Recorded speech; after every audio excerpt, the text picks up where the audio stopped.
Ready to embark on a journey of limitless curiosity? Join us on the Being Curious Show, where we curiously connect teachers and seekers in a safe space, exploring a vast array of topics that spark the flame of curiosity within you.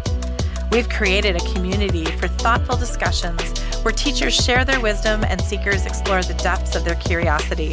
It's a space where diverse perspectives come together, fostering connection and understanding. Our intention is simple: to ignite your curiosity and create a life that totally lights you up.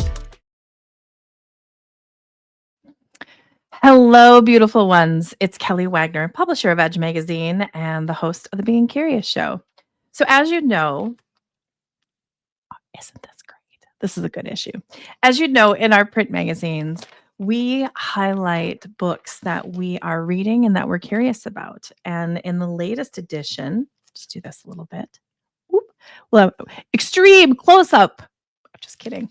We have Terri Blair, and she wrote this really fascinating, fun book to read called Psychic Ancestry, a magical link to the past using unconventional methods. It's always really fun when I actually have the book and I've read it and I can go like this and bring these beautiful people in. So without further ado, today we're going to talk to Terri about her adventure and writing a book. And we're going to talk about spiritualist camps and automatic writing and everything in between. So without further ado, welcome to the show, Terri. How are you? Great. Thank you for having me. This is wonderful. Absolutely. Okay, so we ask our guests, what are you curious about? Well, I've always been curious about psychic phenomena since I was a young kid. And, I continue to be very curious about that. And as I got older, I got into developing my psychic skills and now most recently learning mediumship. So I'm very curious about how we connect with our loved ones, our ancestors, those on the other side. So there's a lot there. There's a lot to know. Oh, you think? Yeah. Absolutely. Yeah. So when did you start coming into your gifts and abilities? When I was a young girl, things would start to happen to me. I saw ghosts. I had all kinds of odd psychic, happenings. I couldn't really explain it. But then when I got a little bit older and I was in my 20s, I decided to really focus on developing that. And so I went to a lot of classes. I learned meditation. I learned how to do psychic readings, automatic writing, psychometry, anything that was in the psychic realm. I was very interested in that. So it pretty much kicked into full gear when I was in my 20s. So it's been a long time now since I was in my 20s. So oh my goodness. But what I wanted to ask you is, don't you have wrong word of jealousy, but isn't it curious on how available it is now? So it's like, even when I started to come into my curiosity about gifts, I kind of had to do it like that. And I was like, oh yeah, I'm going to go do this weekend, or I'm going to go do this or that. And now it's just so out there and so available. There's almost too much out there that you have to really have discernment on who you want to learn from. And I mean, you can't just learning everything from TikTok is probably not optimal. Right. Probably not a good idea. There's so many good teachers. There's so many. And so, yes, you do have to be a little picky about that, but you can talk to other people that are doing this and ask them who they would recommend. And in the back of my book, I actually have some resources. You do. I was going to tell you that pre-interview that I love your resources. I even have it earmarked about all of your fantastic resources that you have. And they're really good. I mean, I was like, oh yeah. So that was a great tool as well. Yeah, I started, in my 20s, I spent a lot of time studying Edgar Cayce, who was the sleeping prophet, a psychic that died in the 40s. But I spent a lot of time at the A.R.E, which is his institute in Virginia Beach. So that is also listed in the book if anybody's curious about that. What was that experience like? Well, it was always great. It was a trip from Milwaukee, driving over to the beach with one of my quirky uncles who I loved, and my dad. And we just spent a lot of time there. Every year we would go in the summer and spend 2 weeks and study at the Edgar Cayce Institute. We met all kinds of fun people from all over the country. People that just really wanted to learn about this, and just regular people, people that are teachers and therapists and business people, a very unique group. And so it was always really fun, and I always learned a lot from that. Oh, that's amazing.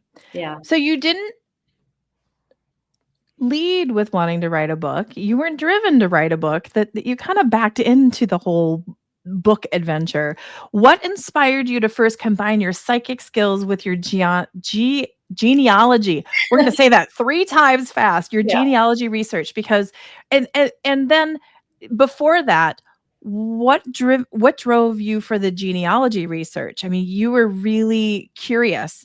There's the curious word again, Yeah. about that, and to be able to take your information and your gifts and abilities to tie that together. It's a beautiful melding. Yeah, I think so too. And it was very unintended. I had no idea I was going to even do this. So it was during the pandemic, and I was working at home, and I was doing a little bit of ancestry research, just had barely started on that.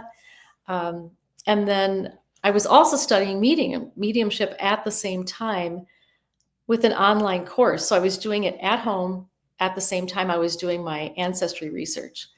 Then I went to a creative workshop somewhere in Wisconsin that had a labyrinth. And I decided to walk the labyrinth, which I'd never done before. And the moment I stepped into this labyrinth, I heard the voice of my great grandmother whisper to me saying, "You must write our stories." And that kind of spurred me to go more in depth with my ancestry research and really get into it. So as I got into it, I was hitting roadblocks, certain things I just could not find the answer to on traditional methods.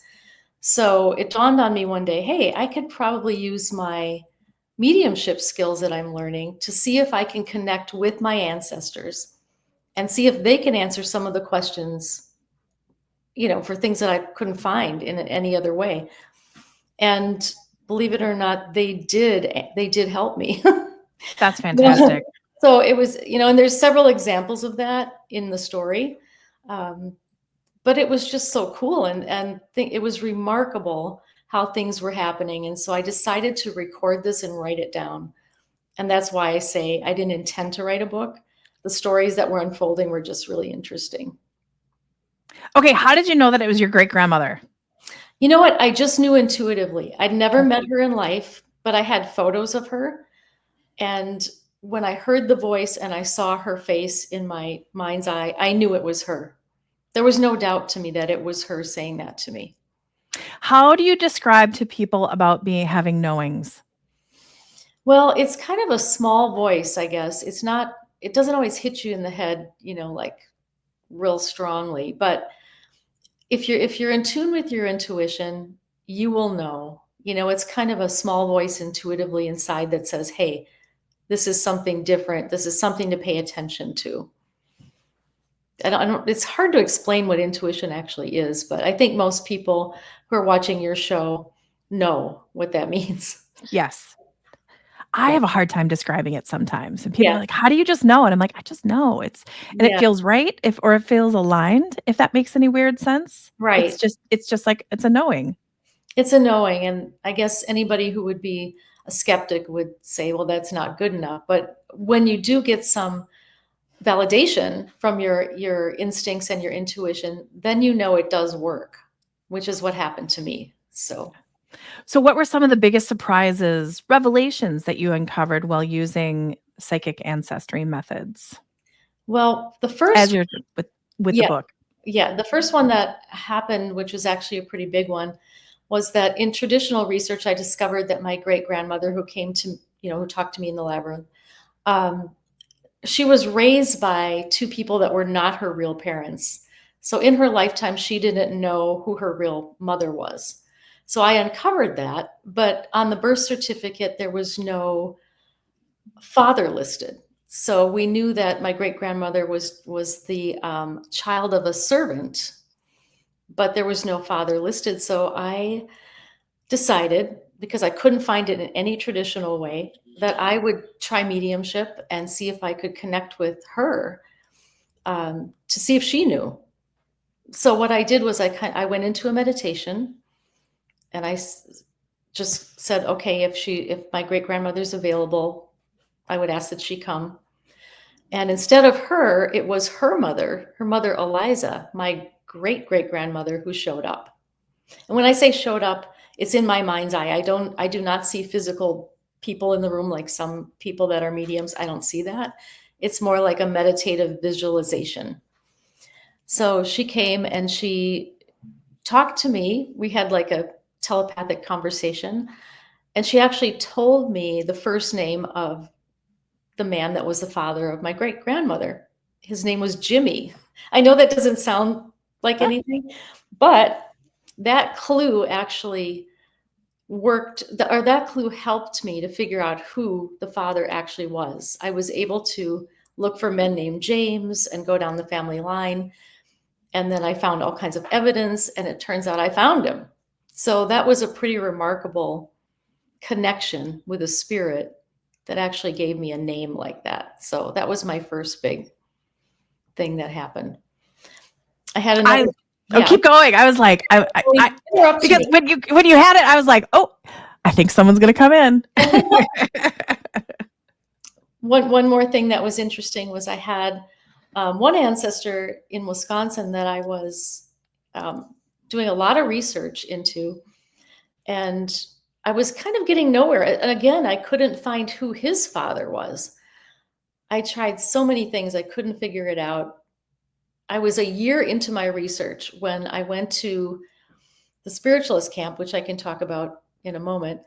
And a medium there had this man came through to her. My ancestor, his name was William, came through this medium and gave me the message that I should stop in my research of him. Just stop. And I thought, stop? Really? Why would this spirit want me to stop? You know, I'm pretty well down the road, I thought. But it turns out that shortly after that, I realized that everything I had been researching about him was wrong. So I had to scrap everything I had and start over. And when I started over, I found his real information. So he gave me that message to stop, and I gave it a little break, like maybe 3 months, and then I started up again. And when I did that, I was able to connect all the dots that I couldn't before. So I discovered a whole family that I have in the state I didn't even know I had. So it was really cool. I love that, because I went originally when you said stop, that there were, I don't want to say darkness, because it's not darkness, but there's just kind of that unspoken funky with his lineage. Yet it wasn't that at all. It was, you're in this lane and you're keeping going over here, and you need to go over here, not over here. Exactly. And I wouldn't have known that unless the spirit of this man told me to stop. So that was really interesting. And there was many, many, many things that that happened, many twists and turns and weird stories. The whole thing was the whole book is full of things like that. It sure is. Okay, so let's talk about these spiritualist camps, because I know that just I'm not even going to put mine in there, but they were started in the mid 1800s. How did they start? And you've experienced it, so tell us a little bit more about it. They basically started with the spiritualist movement was about the mid 1800s. It was a big deal in the United States and across the world with the Fox sisters. People are familiar with them, in New York. So there was a camp established called Lilydale, which is a pretty famous spiritualist camp in New York, still exists today. And it just started to grow in popularity. And during these years, it was such a popular thing. You know, people would go to these camps for readings. They'd stay a few days, hang out, get readings from mediums and psychics. And it was a really popular thing. And these camps have just flourished. And over the years, they're still in existence. Many of them over 100 years old, some 150 years old. So it's pretty interesting. So what is do you go there for a week? Do you get up and have classes? Do you have free flow readings? Like what is it like? There's one camp, I don't know if it's okay to say the name or Yeah, go for it. Wanawalk. It's called Wanawalk, which is in Wisconsin, spiritualist camp. And it's been there for 150 years. I think this will be 151 this year.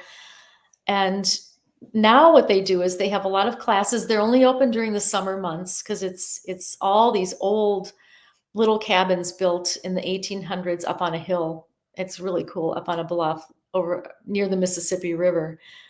And you book readings with mediums, and you go and you have your reading in one of these little cabins with somebody.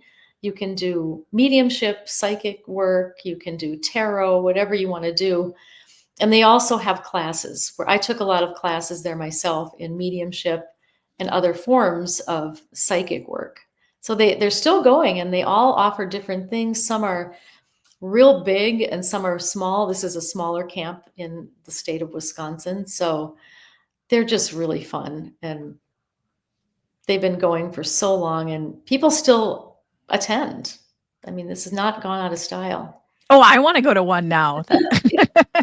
I mean, there's retreats, but to go to camp and to be able to just immerse yourself, that would be amazing. And you can't, you can actually rent a cabin there, but I'll tell you, it's pretty rustic. I'm not the type who can do that. I have to have all the comforts. So I stay in a hotel. You can always just drive in. It's okay. That's right. You can go for the day. I think that's fantastic. Well, let's talk a little bit more about the book, because again, you didn't plan on writing a book. So it was in the pandemic. How did you go from just collecting a bunch of these ancestor interactions and stories to what was your aha? Okay, I'm going to write a book.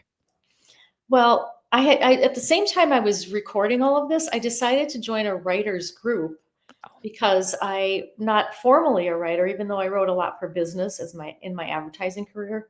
I've never written a book. So that helped me to organize the stories as they were happening. I wrote each one, and I worked on it in the class over a 2-year time frame. It was all unfolding in real time as I was writing it. So I was researching, doing mediumship with the ancestors, and writing all at the same time. And it was all unfolding like that. And I think it took me over a year before I realized this could actually be a book. So I didn't think about that for quite a long time until I was pretty far into it.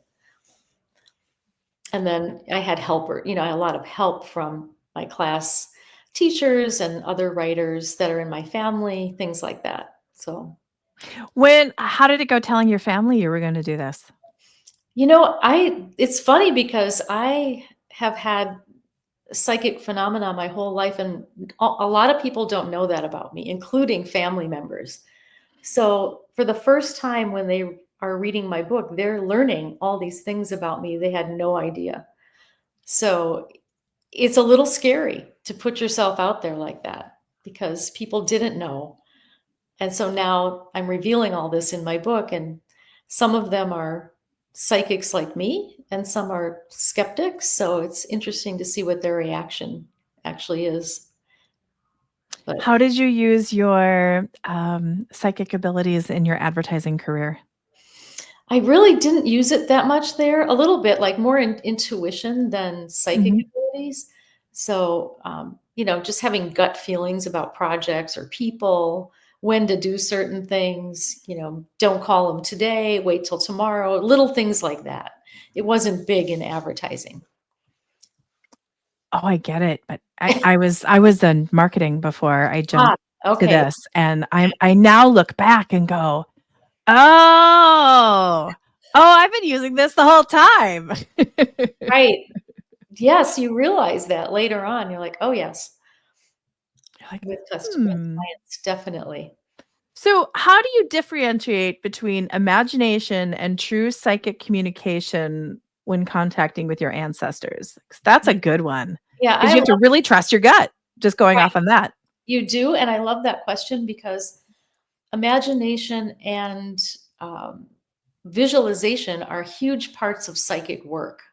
So you really have to have that along with doing connection to ancestors, because when you're connecting with a spirit, they're going to show you pictures. They're going to communicate with you visually. So you have to be able to use your imagination and visualize things. They're going to show you props. They're going to show you what they look like. They're going to show you their clothing, their hair, makeup, whatever. They're going to show you all that. So you have to have an active imagination to be able to tune into these things so you can verify who these people actually are. And I guess one other thing that really makes it different, I guess you asked, how does it make it different, is that in mediumship, you ask for evidence. Mhm. So let's say I call in, for instance, my friend's Uncle Oscar. He was quite a character in life.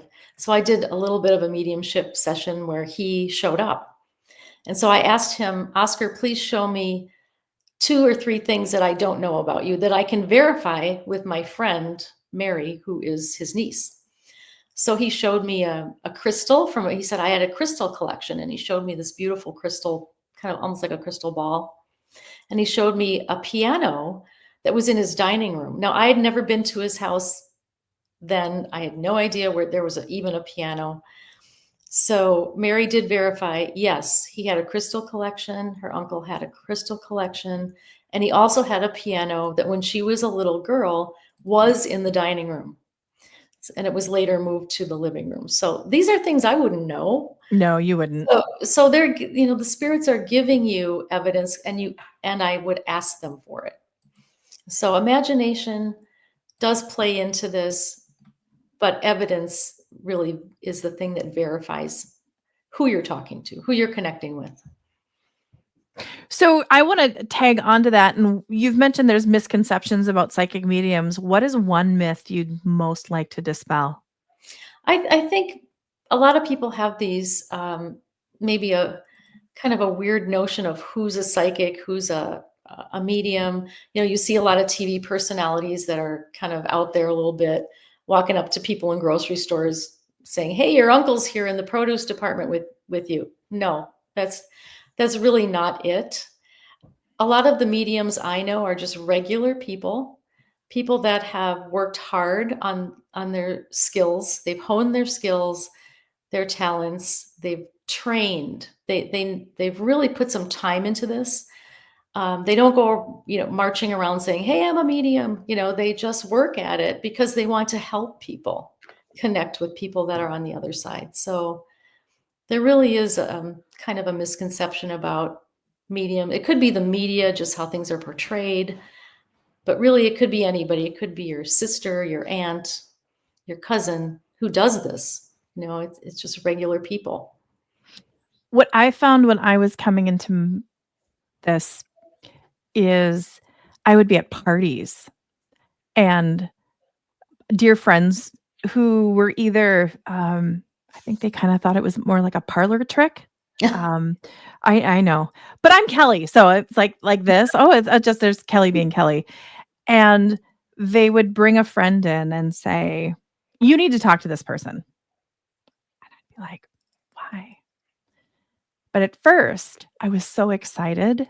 Again, this is very, very green, going, like, sparkly. I was so excited that they wanted to talk to me and they wanted to hear about it, so I would have no problem just sharing. And I love what you said about that training and that discernment and that importance of integrity, because messages are, it's really important, and people need to honor it, and it is a give and take, and now when I get that, I just get my card out and say, "I'd love to set up a time together." Hmm. And I nip it in the bud. But I do remember at first I was just, oh my gosh. I mean, I remember being at a comedy show, and a gentleman was telling me about his accident that he had, and that he couldn't believe that he walked away. Oh, And I said, "Well, it was your team around you and your angels helped you." And he's like, "No, I was alone in the car." And I'm like, "No, you weren't." great. He's like, "Yeah, I was alone in the car." And then my husband kind of swooped in and said, "Okay, it's time for Kelly to leave." Yeah. Yeah, I think most people that are psychics and mediums don't go around advertising the fact that, usually. Usually. Well, and then I'm just kind of like, "Ah, but it's actually very freeing now to just say, "Hey, I'd love to connect with you later." And then they get it, and then you just move on. Right. And it's really nice like that. Okay. Yeah. This this book, I just really want to encourage everyone. I'm going to hold it up again because it's really fantastic, and what a labor of love. And I talk to authors all the time to commit to not only to doing, I mean, you went through a 2-year writing class to share what you're sharing about your ancestry very, very publicly it's courageous. And I want to thank you so much for doing it. Oh, well, you're welcome. Oh No, it yeah. was it was a little scary. I mean, because when you dig into your ancestry, you're gonna find things that aren't always happy. So there's for instance, I had ancestors that were enslavers and they were abusive, but there was also pirates and sea captains and Freemasons, servants, farmers. So there was just a huge array of people that are in my lineage. So it was very interesting to find them. And yes, and to write about the hard stuff wasn't easy. So I was revealing things about myself I really didn't plan on revealing, but it was part of the story. And the story wouldn't have been the same if I didn't do that. So Give us one or two of your favorite stories from the book. Well, one of them that I really love was I had an ancestor who was a sea captain in Dundee, Scotland in the 1800s. And it appears that he may have faked his own death. And that's a good one. I love that story. And as it was unfolding and I was finding out more and more details, I thought, wow, this guy completely just left his family and started another one only 60 miles away, and nobody seemed to know about it. It was really interesting to find out. And I found all these clues, and somebody else had actually done another genealogy that matched my information, somebody in England. So really fun to uncover that plot. Things like that when you start digging into your ancestry, it's just so much fun to find out who these people were and just to tell their stories. Oh That's gosh. my favorite ones.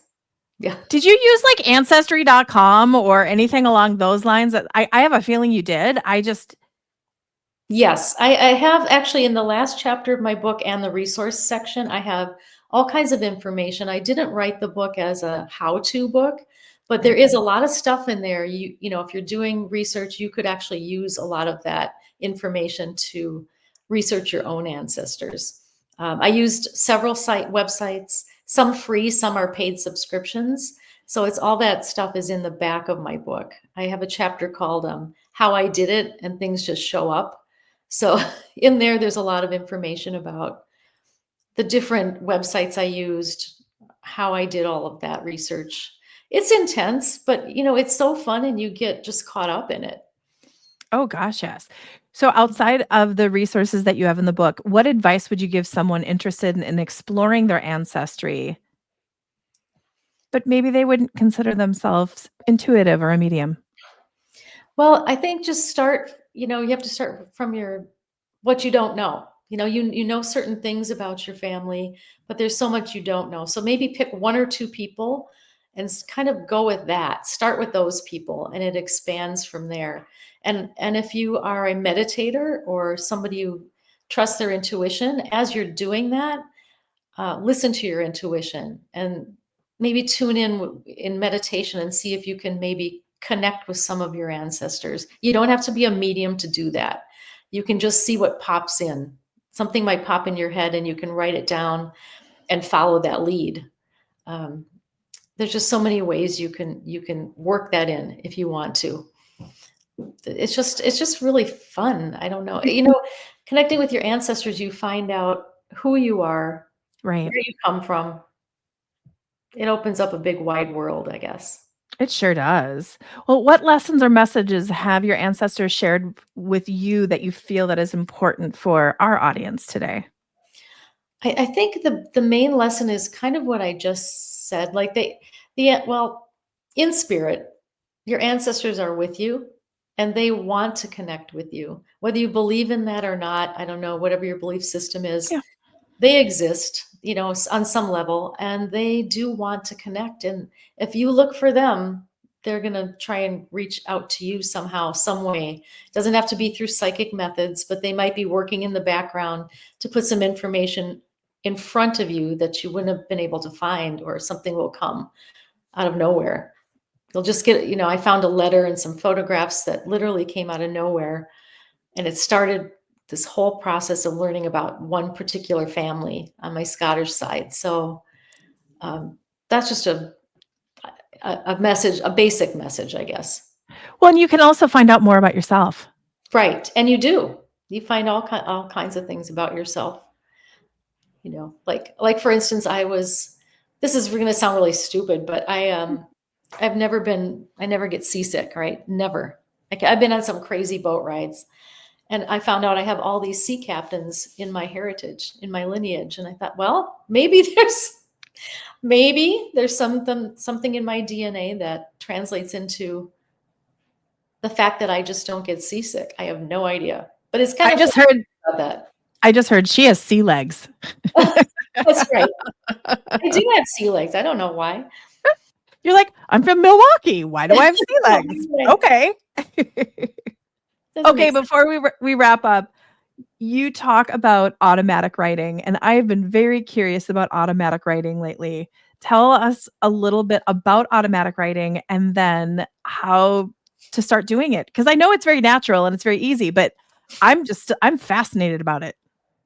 Yeah. Automatic writing is, anyone can do this. You just basically sit down, in a quiet place, light a candle, have a notebook and a pen and paper, and just sit there and go into a really light meditative state. Like, clear your head as much as you can and focus on a question. Just pick a question. You can write the question at the top of the page. Like, for instance, what's going to happen in my life in the next 6 months that will be positive for me? Just as an example. Right. Clear your head. Don't judge what comes into your head. With automatic writing, it's not like somebody's controlling your hand or anything like that. You're just getting some messages, almost like in your mind's eye, or like a meditative message. Words will come to you like, Kelly, this is going to happen for you. Don't judge what comes. Just write it down. Even if it doesn't make any sense to you in the moment, just write it. And you'll reach a point, like you'll write a couple paragraphs and you'll go, okay, I think that's all that I'm getting now. And so stop and then read it, and you'll be amazed at what comes through. It could be your guides coming through. It could be like, for instance, an ancestor. It could be just your higher self, but you will get some amazing stuff. All you have to do is try it. I've seen so many people in classes do this. They've never done it before. They're not psychics. They just sit and try it. So it's a fun exercise. Okay, I'm gonna try it. I'll let everyone know how it goes. Yes, please let us know. Okay, what is your final outside of go to terriblaireauthor.com and just buy the book? What is your final invitation for our audience with your book? Well, I just hope that it opens up some curiosity, as like your show, about what can actually happen when you go into your past, learn about yourself, where you come from, who these people were that came before you, or even if you get curious about developing your own psychic skills. There's many ways you can just start real easy with that. And I do have some sources, but people can always contact me too through my website, and I can share some more information that way. That's beautiful. Well, everybody, Terri is in the latest edition of Edge Magazine. And go to terriblaireauthor.com to pick up the book. Great read. I really, really, really enjoyed it. And I thank you for being on the show today. Thank you so much. Thank you. Absolutely. Okay, everybody. It's Kelly on behalf of the Being Curious Show here with author Terri Blair, and we'll see you next time. Explore your higher consciousness with the Edge Media Platform. We're a multimedia platform dedicated to connecting curious teachers and seekers in a safe, welcoming space. Dive into spiritual growth with our print magazine, digital content, podcasts, and in-person experiences. Whether you're seeking wisdom or sharing it, we're here to inspire and uplift